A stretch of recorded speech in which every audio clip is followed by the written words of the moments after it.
మొటిమల గుంతలున్నప్పుడు మీరు అద్దం ముంగట నిలబడి మీ స్కిన్‌ని స్ట్రెచ్ చేయండి. మీ స్కిన్‌ని స్ట్రెచ్ చేసినప్పుడు మీకు ఆ గుంతలు ఇంకా అలానే కనిపిస్తున్నాయి అనంటే, అవి గుంతలకి కేవలం మన చర్మంలో ఉన్న డర్మిస్‌లో ఉన్న ప్రాబ్లమే కాదండి. అక్కడ బ్యాండ్స్ కూడా కట్టి దాన్ని అట్లా చర్మాన్ని కిందకి లాగేస్తుందనమాట.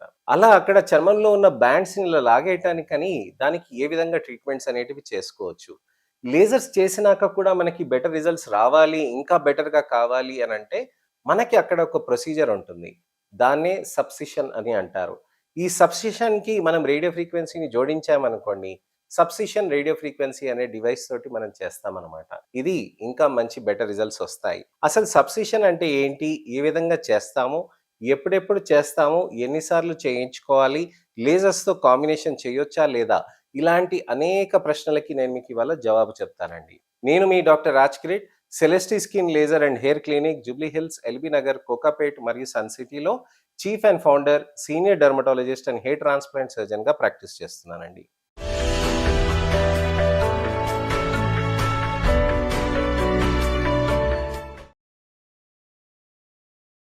మొటిమల గుంతలకి ఎంతోమంది లేజర్ టెక్నాలజీస్ అనేటివి చేయించుకుంటూ ఉంటారండి. ఇతరత్ర ఎనర్జీ బేస్డ్ డివైసెస్ తోటి కూడా చేయించుకుంటూ ఉంటారు. మైక్రో నీడ్లింగ్, రేడియో ఫ్రీక్వెన్సీ అని అంటారు, డర్మా రోలర్స్ అని అంటారు. అనేక రకమైన థెరపీస్ చేస్తూ ఉంటారు. అలాంటివి చేసినప్పుడు మనకి రిజల్ట్స్ ఇంకా రాలేదు ఏంటి అని బాధపడుతూ ఉంటారు. సబ్సిషన్ అనేది చాలా బేసిక్ టెక్నిక్ అండి. అది చాలా ఇంపార్టెంట్ అనమాట. సబ్సిషన్ అనేది సబ్క్యూటేనియస్ ఇన్సిషన్ అని అంటారనమాట. అది చేయటం తోటి మనకి లోపల ఉన్న బ్యాండ్స్ అన్నీ లూజ్ అవుతూ ఉంటాయి. మనకి గుంతలనేటివి బెటర్ అవుతూ ఉంటాయి. సబ్సిషన్ కంటే చాలా అడ్వాన్స్‌వి సబ్సిషన్ రేడియో ఫ్రీక్వెన్సీ అండి. ఏ విధంగా పనిచేస్తుంది అనే దాని గురించని నేను మీకు ఇవాళ చెప్తాను. అసలు బ్యాండ్స్ ఎలా ఫార్మ్ అవుతాయి అనే దాని గురించి కూడా ఇవాళ నేను మీకు చెప్తానండి. మొటిమల గుంతలు ఉంటాయి. అసలు ఎలా ఫార్మ్ అవుతాయి? మొటిమలనేటివి మనకి హార్మోనల్ రీజన్స్ తోటి వస్తాయండి. హార్మోన్స్ తోటి మనకి ఆయిల్ గ్లాండ్స్ మీద అటాక్ అయినప్పుడు, అక్కడ మనకి ఆయిల్ అనేది ఎక్కువ ప్రొడక్షన్ అయినప్పుడు మనకి ఆయిల్ అక్కడ ఇరుక్కుపోయి కొమిడోన్స్ అయ్యి బ్యాక్టీరియల్ ఇన్ఫెక్షన్స్ వచ్చేసి, ఇన్‌ఫ్లమేషన్ వచ్చేసి పస్ ఫార్మ్ అయ్యి మనకి బ్యాండ్స్ ఫార్మ్ అయిపోతాయి అన్నమాట. ఎలా బ్యాండ్స్ ఫార్మ్ అవుతాయి? మనకి పస్చులర్ యాక్నే ఉన్నప్పుడు పస్ అక్కడ ఫార్మ్ అయినప్పుడు లోపలికి వివిధ రకాల షేప్స్ తోటి అది లోపలికి వచ్చేస్తూ ఉంటుందండి. మన చర్మంలో పైన పొర, కింద పొర అది మనం గుర్తుపెట్టుకోవాలండి. మన ఒక రూమ్‌లో ఉన్నామనుకోండి, పైన పొర అనేది పైన రూఫ్‌లో అండి. డర్మిస్ కింద పొర అనేది మనకి మొత్తం అంతా రూమ్ అంతా అనమాట. అంత పెద్ద స్ట్రక్చర్ ఉంటుందనమాట. ఈ డర్మిస్‌లో మనకి ఎప్పుడైనా చీములాగా ఇలా వచ్చేసిందనుకోండి, మనకి వివిధ రకాలుగా మనకి ఆ బ్యాండ్స్ లాగా అది చర్మం లోపలికి వచ్చేస్తుందనమాట. అక్కడ తాడులు కట్టేస్తాం కదండీ! తాడులు కడితే కిందకి వేలాడుతుంది కదండీ! ఆ కిందకి వేలాడుతుంది. అలా మనకి సైడ్‌లో మనకి ఎప్పుడైనా గాలిలో రిబ్బన్స్ కట్టేస్తే, మనకి రిబ్బన్స్ ఎలా ఎగురుతాయో, అలా మనకు ఆ ఫైబ్రస్ బ్యాండ్స్ అనేటివి మన చర్మంలో డిఫరెంట్ షేప్స్‌లో మనకది కిందకి లాగి కట్టేస్తుందనమాట. సో, అలా ఆ షేప్‌లో ఉన్నది మొత్తం అంతా ఇలా చర్మాన్ని కిందకి లాగి కట్టేస్తుంది. అలా లాగి కట్టేసినప్పుడు అదేమవుతుంది, మనం లేజర్స్ చేసినా, ఇతరితర ప్రొసీజర్స్ ఏవి చేసినా కింద నుంచి కొల్లాజెన్ స్టిమ్యులేట్ అయ్యి పైకి పుష్ అవుతున్నప్పుడు మనకేమవుతుంది, అక్కడ చర్మంలో అలా ఫార్మ్ అయిపోతుందనమాట. అది పైకి రాదనమాట. అలా పైకి రాకుండా ఉండటానికని అది బ్యాండ్స్ అలా కట్టేస్తూ ఉంటాయి. ఈ బ్యాండ్స్‌నే మనం ఒక నీడిల్‌లాగా అక్కడి పాస్ చేసి ఈ బ్యాండ్స్‌ని మనం అక్కడ విడుదల చేస్తామనమాట. అక్కడ అది కట్ చేసి అక్కడ రిలీజ్ చేసినప్పుడు ఏమవుతుంది, చర్మంలో ఫ్రీ స్పేస్ అనేది అవుతుందనమాట. ఇమాజిన్ చేసుకోండి ఈ రూమ్‌లో ఇప్పుడు ఇది ఉంది కదా అండి. అక్కడ మనకు చర్మంలో ఇక్కడ ఇదంతా బ్యాండ్ ఉందనుకోండి. దానికి నీడిల్ పంపించి ఇలా బ్యాండ్స్ బ్రేక్ చేసామనుకోండి, ఫ్రీ అవుతుందనమాట అది. సో 2 లెవెల్స్‌లో చేయాలనమాట. దాన్ని బైమాన్యుయల్ సబ్సిషన్స్ అని అంటారు. ఈ బైమాన్యుయల్ సబ్సిషన్స్‌లో కూడా రేడియో ఫ్రీక్వెన్సీ అనేది మనం జోడించామనుకోండి. ఆ జోడించిన రేడియో ఫ్రీక్వెన్సీ తోటి ఏమవుతుంది, మనకక్కడ కొల్లాజెన్‌ని స్టిమ్యులేట్ అవుతూ ఉంటుందనమాట. ఆ కొల్లాజెన్ అనేది మనకి స్టిమ్యులేట్ అవ్వటం తోటి ఏమవుతుందనంటే, మనకక్కడ చర్మంలో కొత్త కొల్లాజెన్ అనేది ఫార్మేషన్ అవుతూ ఉంటుంది. ఆ కొత్త కొల్లాజెన్ అనేది ఫార్మేషన్ అవ్వటం తోటి మనకేమవుతుంది, మంచిగా స్టిమ్యులేట్ అయ్యి చర్మంలో గుంతలనేటివి పైకి లేస్తూ ఉంటుందనమాట. సో, సబ్సిషన్ అనేది చాలా ఇంపార్టెంట్ టెక్నిక్ అండి. ప్రతి లేజర్‌కి మైక్రో నీడ్లింగ్ రేడియో ఫ్రీక్వెన్సీ అయినా, ఎటువంటి ప్రొసీజర్స్ అయినా చేయించుకోవాలన్నా కానీ. నాన్ అబ్లేటివ్ రేడియో ఫ్రీక్వెన్సీ టెక్నాలజీస్‌తో కూడా కాంబినేషన్ చేయొచ్చండి. సబ్సిషన్ రేడియో ఫ్రీక్వెన్సీ చేసుకున్నాక ఎలా కనిపిస్తుంది? మనకి 7-10 రోజుల దాకా మనకి కొద్దిగా స్వెల్లింగ్ అనేది ఉంటుందండి. ఆ స్వెల్లింగ్ అనేది నెమ్మదిగా తగ్గిపోతూ ఉంటుంది. ఎటువంటి జాగ్రత్తలు తీసుకోవాలి?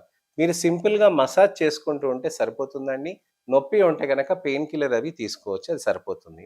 సబ్సిషన్ రేడియో ఫ్రీక్వెన్సీ చేసినాక స్వెల్లింగ్ ఎందుకొస్తుంది? అక్కడ లోపల మనకి ఇన్‌ఫ్లమేషన్ అనేది ఫార్మ్ అయ్యి, రక్తం కూడా అక్కడ పేరుకుపోయి స్టిమ్యులేషన్ అనేది జరుగుతూ ఉంటుందన్నమాట. సబ్సిషన్ రేడియో ఫ్రీక్వెన్సీ అనేది మనకి చేసినాక మనకి ఉండల్లాగా అక్కడ కనిపించొచ్చండి. దానికి ఏం భయపడొద్దండి. దానికి మనం జస్ట్ ఒక ఏలు పెట్టుకొని దానికి మసాజ్ చేసుకోవచ్చు. ఇది మనకి 7 రోజుల తర్వాత అలా ఉంటే అప్పుడు మసాజ్ చేసుకోవచ్చు. ఫస్ట్ డే అవసరం లేదండి. మనకి సబ్సిషన్ రేడియో ఫ్రీక్వెన్సీ చేసుకున్నాక మనకి ఎప్పుడు లేజర్స్ చేసుకోవచ్చు. మనం ఇమ్మీడియేట్‌గా చేయొచ్చండి. సబ్సిషన్ రేడియో ఫ్రీక్వెన్సీతో కాంబినేషన్‌తో చేయవచ్చండి. లేక మనం సబ్సిషన్ రేడియో ఫ్రీక్వెన్సీ చేసిన 15 రోజుల తర్వాత చేయొచ్చు.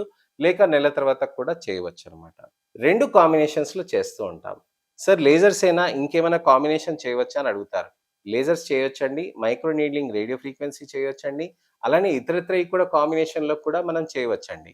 ఇలాంటివన్నీ కూడా మనం చేస్తూ ఉంటే కూడా బెటర్ రిజల్ట్స్ అనేటివి మనకి సాధ్యమవుతూ ఉంటుందండి. సో, సబ్సిషన్ రేడియో ఫ్రీక్వెన్సీ చేసుకున్నాక సన్ స్క్రీన్ పెట్టుకోవచ్చా అని అడుగుతారు. సన్ స్క్రీన్ పెట్టుకోవచ్చండి. ఎప్పుడు సీరం పెట్టుకోవచ్చు అని అడుగుతారు. నెక్స్ట్ డే మార్నింగ్ సీరం పెట్టుకోవచ్చు.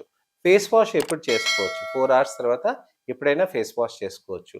గట్టిగా చేసుకోవాలా, డెలికేట్‌గా చేసుకోవాలా అని అడుగుతూ ఉంటారు. గట్టిగా చేసుకున్నా కానీ మీకు ఎటువంటి ఇబ్బంది ఉండదు. సార్ నొప్పి వస్తుంది ఎలా మేనేజ్ చేయాలి అని అడుగుతారు. నొప్పి బిళ్ళలు యేసుకుంటే సరిపోతుందండి. ఈ విధమైన జాగ్రత్తలు మనం చేసుకుంటూ ఉంటే బెటర్ రిజల్ట్స్ అనేటివి మనకి సాధ్యమవుతూ ఉంటుందండి. సో, ఇదండి విషయం.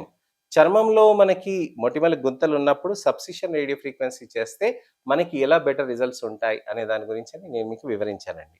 మా దగ్గర సబ్సిషన్ రేడియో ఫ్రీక్వెన్సీతో పాటు పికో లేజర్ టెక్నాలజీస్ అనేటివి కొత్తగా లాంచ్ చేశామండి. వీటితోటి మనకి బెటర్ రిజల్ట్స్ అనేటివి మనకి వస్తూ ఉంటాయి. పికో లేజర్స్ అనేటివి ప్రపంచంలో చాలా అడ్వాన్స్ లేజర్స్ అనేటివి దాంట్లో ఒకటండి. ఇది కొత్త జనరేషన్ థెరపీస్ అనమాట. వాటి గురించని నేను మీకు నెక్స్ట్ వీడియోలో కూడా నేను మీకు వివరిస్తాను. సో, మీకు మొటిమల గుంతలున్నప్పుడు ఎలాంటి ట్రీట్మెంట్స్ ఉంటాయి అనే దాని గురించని నేను మీకు వివరించానండి. మీకు ఇంకేమైనా సందేహాలు కానీ, అపోహలు కానీ, ప్రశ్నలు ఉంటే గనక తప్పకుండా మీరు కామెంట్ సెక్షన్‌లో పెడితే దానికి తగ్గట్టుగా నేను మీకు వీడియో రిప్లై కానీ, టెక్స్ట్ రిప్లై కానీ చేస్తాను. నా వీడియోని మీరు షేర్ చేయండి. ప్రతి ఒక్కరికి షేర్ చేయండి. మొటిమల గుంతలున్న వాళ్ళకి, లేజర్ ట్రీట్మెంట్స్ తీసుకుంటున్న వాళ్ళకి కూడా షేర్ చేసి, ఈ టెక్నాలజీ తోటి చేసుకుంటే బెటర్ రిజల్ట్స్ ఉంటాయి అని వాళ్ళకి తెలియచేయండి. నెక్స్ట్ ఇన్ఫర్మేషనల్ అవేర్‌నెస్ వీడియో తోటి మళ్ళీ నేను మీ ముందుకు రావాలంటే నా ఛానెల్‌ని సబ్స్క్రైబ్ చేసుకోండి. నోటిఫికేషన్ బటన్ నొక్కండి. నా వీడియోస్‌ని దయచేసి హైప్ చేయండి. నేను మీ doctor Raj Kireet, Celesti skin laser and hair clinic, Jubilee Hills, LB Nagar, Kokapet మరియు సన్ సిటీలో chief and founder, senior dermatologist and hair transplant సర్జన్‌గా ప్రాక్టీస్ చేస్తున్నానండి. నెక్స్ట్ వీడియోలో మళ్ళీ కలుస్తాను. అంతవరకు సెలవు. నమస్తే.